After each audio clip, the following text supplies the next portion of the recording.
Fala galera, antes de começar o corte, lembrar vocês aí que a Betfair é patrocinadora do Futebolaço Podcast e a maior parceira da história do Clube de Regatas Vasco da Gama. Vascaíno aposta lá na Betfair, quem não é vascaíno também pode apostar lá. Lembrando que você tem que ser maior de 18 anos e apostar com responsabilidade, tá?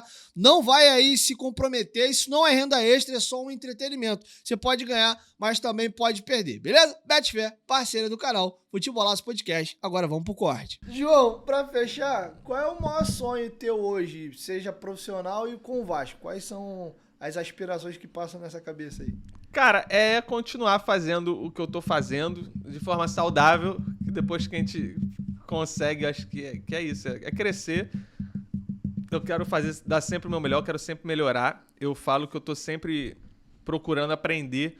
Até quando eu tô com os meus amigos, eu gosto muito dos meus amigos, eu sou fã demais dos meus amigos. Justamente por causa disso, porque eu vejo neles, tipo, eu tô sempre aprendendo alguma coisa. Então eu quero sempre... Eu não quero me sentir satisfeito nunca. Eu não quero nunca chegar, cara, eu já sei tudo, já sei fazer isso, vou fazer isso sempre e vou seguir fazendo. Não, eu quero sempre estar procurando aprender alguma coisa pra chegar... Eu não quero nunca chegar no lugar mais alto, porque eu acho que no lugar mais alto a gente nunca vai chegar. Independente. Casimiro é um cara gigante, mas eu acho que ele ainda tem muita coisa pra crescer. E eu quero ser isso, eu não quero me sentir satisfeito de nada. Eu não almejo nada, tipo, eu quero ter 1 milhão de seguidores. Não, eu nunca tô satisfeito com o que eu tenho. E eu acho que isso é legal, porque eu acho que a gente tá sempre procurando alguma coisa. Agora, cara, eu fico procurando objetivo e o meu objetivo acho que é esse. É crescer sempre, aprender sempre e tá melhorando sempre. E como torcedor com o Vasco? Aí é comemorar o Mundial. É comemorar alguma coisa. Hoje eu quero comemorar alguma coisa. Eu quero comemorar uma contratação. Eu quero comemorar alguma coisa. Então, como vascaíno é isso, cara. É voltar a ser feliz com o Vasco.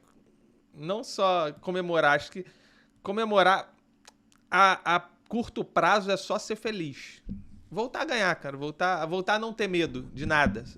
Eu acho que o vascaíno a gente se acostumou a ter medo das coisas, a ter medo dos jogos. E eu acho que isso é muito errado pra quem é vascaíno. Até pra mim mesmo. Eu tenho medo, às vezes, de enfrentar de um clássico. E, pô, eu quero voltar a não ter medo. Eu quero voltar a saber que é possível a gente ganhar tranquilo de um time. Cara, eu vou fazer um desabafo curto aqui, a gente fecha. Porque, assim, Deixa eu ter que escolher uma palavra aqui pra não ficar pesado e não evitar problema também. Mas o Vasco tem sido, pra mim, eu acho que pra muita gente, aquele filho problemático. Eu vou usar um exemplo mais pesado aqui, mas vou dar uma polida aqui. Ele tem sido aquele filho problemático. Porque o pai decente, né? A gente não tá falando de pai vagabundo. Pai nunca abandona o filho e a mãe também, independente do que seja. Sendo que o Vasco tem sido aquele filho problemático. Você ama, você pariu, desculpa o termo chulo, mas, cara, te dá desgosto, faz um monte de cagada, mas você não consegue largar. É teu filho, tu tá com ele ali até as últimas consequências. Então, assim, eu quero ver o Vasco saindo desse lugar. A gente não consegue largar, não larga, mas dizer que ele tá gerando felicidade pra gente, não tá, mano. A gente se contenta e se basta com o entorno, que é com os amigos, quer ir pra Barreira, quer ir a São Januário. No caso da gente que produz conteúdo, de uma certa forma, vendo o nosso trabalho crescendo, porque de alguma forma o que a gente faz também ajuda a quem acompanha. Sim. E é da comunidade do Vasco e se identifica com a gente de alguma maneira. Mas eu até falo uma parada que, assim, quando eu era criança, e nem sei se isso não é errado, eu não ouvia falar da história do Vasco.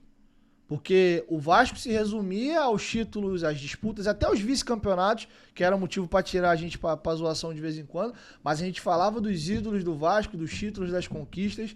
A gente passou a gritar tanto pela nossa história, pelas nossas bandeiras, pela luta contra o racismo, por ter feito um estádio próprio.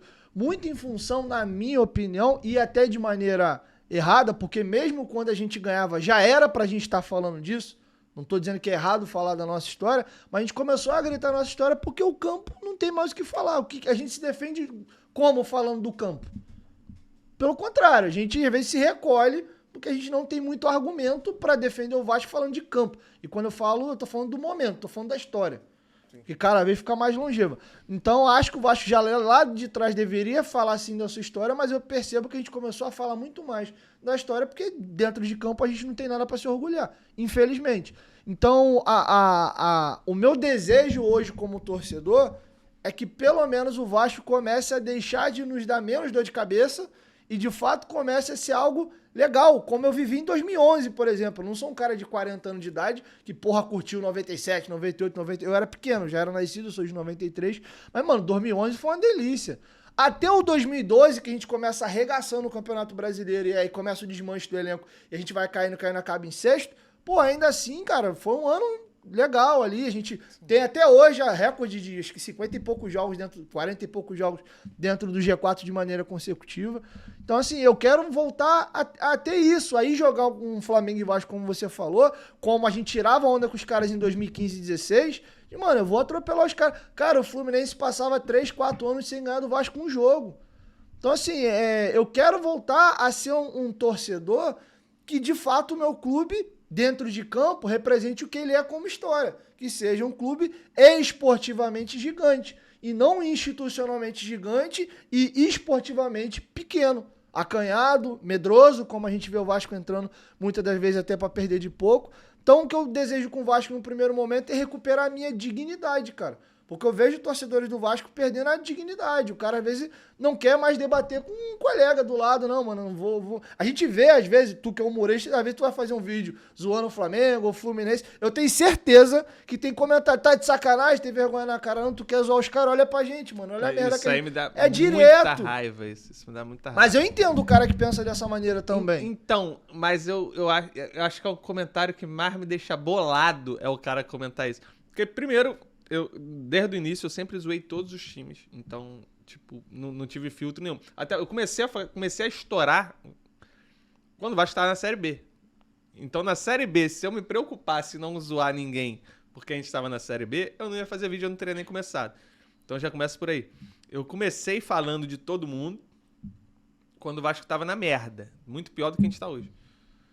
Então hoje mesmo que eu falo mal dos outros, hoje mesmo que eu fico zoando dos outros, então isso pra mim me deixa bolado, porque eu acho que, primeiro, a gente tem direito sim de zoar muita gente. A gente ganhou do Botafogo, por que a gente vai zoar o Botafogo? A gente ganhou do Botafogo, mas eles foram campeões da América. Ano passado, já passou. Se for pra falar de história, então a gente...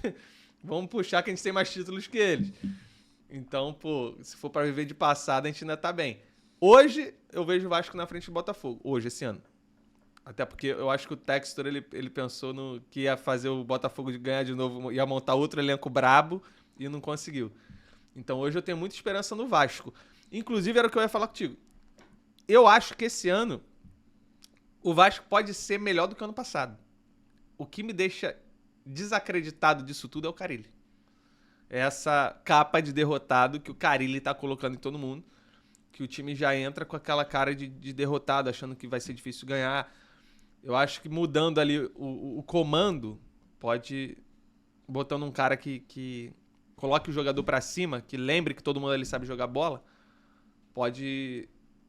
o time pode jogar muito melhor do que ele tá jogando hoje.